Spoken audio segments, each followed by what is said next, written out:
இப்போ ஆடி மாதம் நமக்கு ஸ்பெஷல் மாதமாக இருப்பதனால நீங்கள் வந்து இப்போ அந்த ஆடி மாதம் நமக்கு அவ்வளோதான் ஃபைனலாக முடிய போகுது. ஆடி 28 கடைசியில் தான் நமக்கு வந்து தேய்பிறை பஞ்சமி வருது.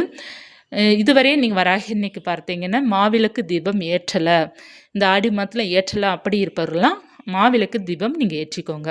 இல்லை நான் மாவிளக்கு தீபம் ஏற்றிட்டேன் அப்படி இருப்பவர்கள் வந்து பச்சை பயிறு தீபம் ஏற்றுங்க, தானிய தீபம் ஏற்றுங்க, ரொம்ப சிறப்பு. அதாவது பச்சை பயிறுங்கிறது பாசி பயிறு சொல்லுவோம் பார்த்தீங்களா, சின்ன பயிறு சிறு பயிறு சொல்லுவாங்க. அந்த பச்சை பயிரை எடுத்துக்கோங்க, ஒரு தாம்பூல தட்டில் வந்து பரப்பிக்கோங்க. பரப்பிட்டு ஒரு 5 அகல் விளக்கு அல்லது ஒரு அகல் விளக்கு வச்சு நீங்கள் தீபம் ஏற்றிக்கோங்க. 9 ஏலக்காய் எடுத்துக்கோங்க. 9 ஏலக்காய் வந்து நீங்கள் மாலை மாதிரி கோர்த்துக்கோங்க, அதாவது நூலில் கோர்த்துக்கோங்க. கோர்த்துட்டு வராகியம்மன் படத்திற்கு போடுங்க. விரலி மஞ்சள் மாலையை நம்ம போடலாம். இப்போ வந்து நமக்கு வந்து புதன்கிழமை இருப்பதனால பொன்னும் பொருளும் சேர்கின்ற நாள், லக்ஷ்மியோட அருள் கிடைக்கக்கூடிய ஒரு நாள் தான் இந்த புதன்கிழமை. நமக்கு வந்து